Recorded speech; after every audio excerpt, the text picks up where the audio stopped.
Hey guys, PopTop here. The New World has finally released, which means I, along with an estimated 6 million other people, finally get to play this game after several years and delays. I've been so excited for the release of New World that I've been working on a series of trade skill leveling guides to pass the time before launch. Today, I want to talk about the first guide in this series, Stonecutting. So why is stonecutting so important, you might ask? Stonecutting is used to craft gemstones, which are the materials used in jewel crafting. Gemstones can also be inserted into gem sockets to create beneficial effects on armor or weapons. Tuning orbs also require the use of stonecutting. Tuning orbs are used to enter expeditions as well as other outside elite zones. These will become very important for endgame content, especially since the materials used to craft high-level tuning orbs have various time restrictions. One important material used in creating tuning orbs is the runestone. Runestone is a material that is crafted by stonecutting and has a crafting limitation of 10 runestone per 24-hour time span. Runestone is an essential material used in the crafting of a couple of endgame tuning orbs, Lazarus and Genesis, as well as the crafting of two legendary weapons, Crystalline Curse, the Ice Gauntlet, and Meteor Trail, the Fire Staff. A couple of materials used in stone crafting also go to help other trade skills, such as weaponsmithing. Using weaponsmithing, you can create honing stones, which are a consumable item that are great for increasing weapon damage for a period of time. Finally, stonecutting is also used to craft various furniture, so this could be very important for you depending on how you'd like to decorate your house. Now to level stonecutting. So there will be two main ways that people will level stonecutting. The first one is through crafting gemstones, which requires mining gemstones, and second is from cutting stone, such as stone block, stone brick, lodestone brick, and obsidian voidstone. This guide will rely exclusively on cutting stone to level our stone cutting trade skill, since gemstones are a random item gathered from various mining nodes. While you will definitely acquire some gemstones throughout your journey, it would be difficult to estimate the total number of gemstones you would need, since they are basically a random drop. In order to reach level 200 stone cutting, we will need to earn a total of 11,150,915 experience, with higher tier cut stone awarding greater experience. The way that I determined the number of individual cut stone to be crafted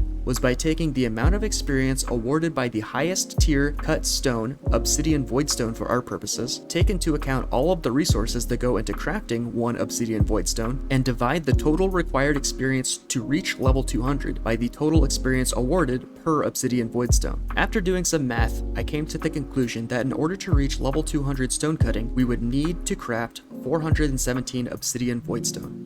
In order to craft 417 obsidian voidstone, we will need the following materials. First, we need to mine 106,784 stone, which are derived from boulders. Use this stone to craft 26,696 stone block. Obtain 6,674 coarse sandpaper, which is most commonly derived from supply containers.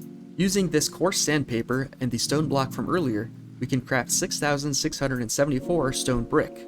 Next, we need to mine 20,856 lodestone. Again, we'll need to obtain some more sandpaper, this time 3,337, and then we'll use this sandpaper, the stone brick from earlier, and some of the lodestone to craft 3,337 lodestone bricks. Next, we'll mine 417 loamy lodestone, which is derived from earth crag. We'll obtain 417 more sandpaper, and we'll use the lodestone brick, the loamy lodestone, and the sandpaper to craft 417 obsidian voidstone. Using this method will award you just enough experience to push you over level 200 stonecutting. Boulders can be found in abundance throughout Eternum, so feel free to mine them whenever you see them. Alternatively, you can just mine boulders around a settlement, store them in the settlement once your inventory is full, and then go back to the outskirts of the settlement, repeating the process until you've achieved your boulder goal. A few notes. First, I just wanted to acknowledge that yes, you will receive experience through other various stonecutting activities, such as crafting gemstones, tuning orbs, honing stones, etc. But since these items will be crafted much less frequently than cut stones, I decided to leave them out of the equation entirely, and just focus on the total number of cut stones that you would need to craft in order to reach level 200 stonecutting. Again, you will most likely achieve level 200 stonecutting before crafting 417 obsidian voidstone, but I just wanted to make this guide as a way to level stonecutting without relying on the chance of mining gemstones. The weight and storage problem. Someone in my Reddit post brought up the issue of weight, saying that you should try to craft stone brick as soon as possible to reduce the total amount of weight in your storage and on your character. I definitely agree with this point. I recommend crafting stone block whenever you have enough stone to do so, as this will reduce your total weight by almost 1 pound per stone block crafted. Similarly, once you reach level 50 stone cutting, you can use these stone blocks to immediately start crafting stone bricks to reduce your storage weight even more.